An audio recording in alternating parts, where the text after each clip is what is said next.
Hey, this is ADV Trust, and I'm just going to cover quick little day rides I did.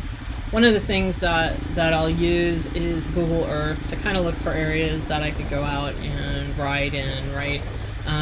We live kind of out in cattle country, and it's big open country, and there's a lot of little roads that you can go explore that, are dirt or track roads.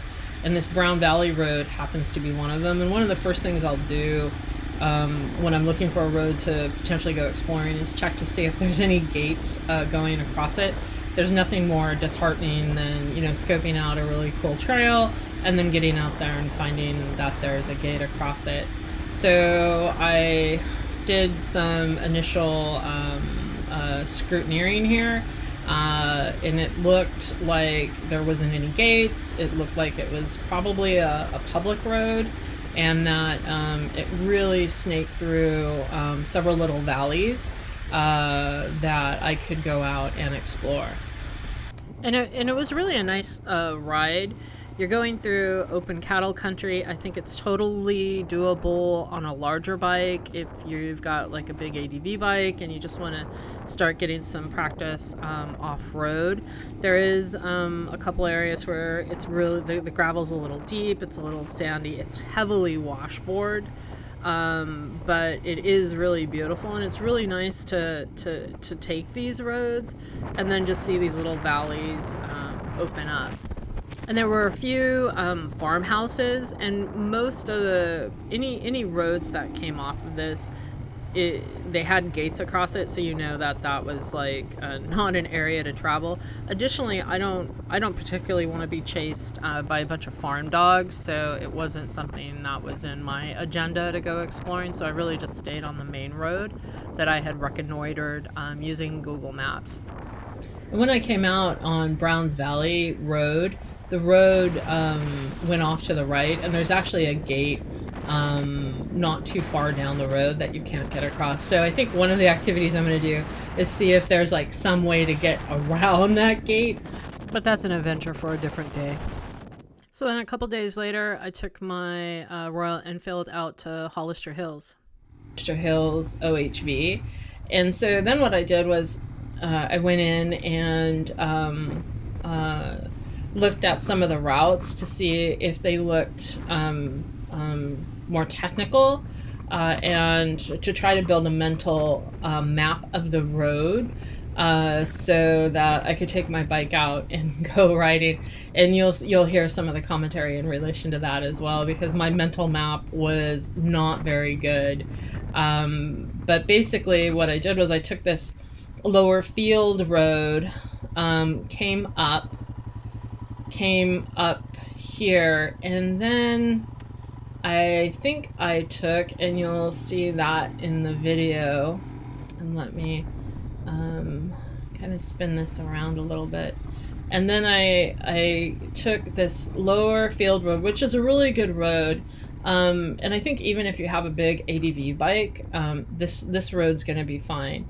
And then I snaked around here, came up, I didn't take the right, came up straight, and that's the other thing you'll see in the video is just trails spear off in every direction.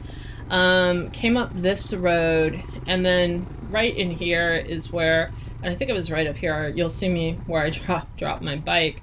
Oh, actually I take that back. I think I made it past this, got up here, and then this is where it got really steep.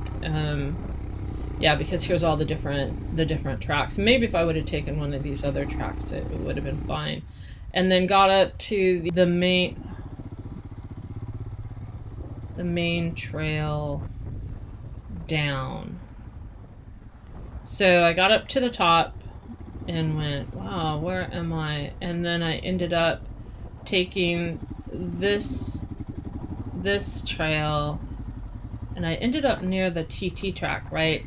So I ended up in the top. I took the main trail down, so it must have been one of these, and then I ended up off of the racetrack. Yeah, so basically when you're up here, all these trails, there's this trail spearing off in every direction, right?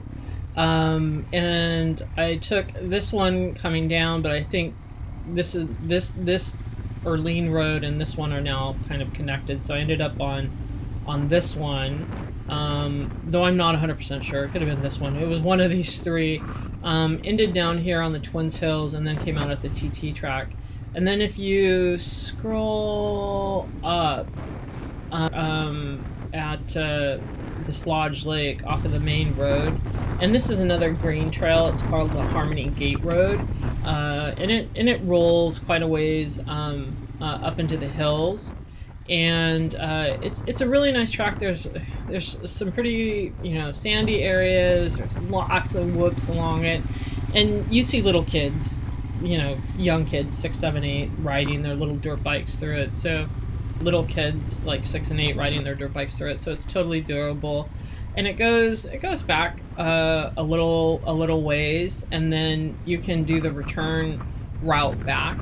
The other option you can do, and I think we've done it, or I've done it, is you can take this toll trail up to the top and then come down this lake road as well.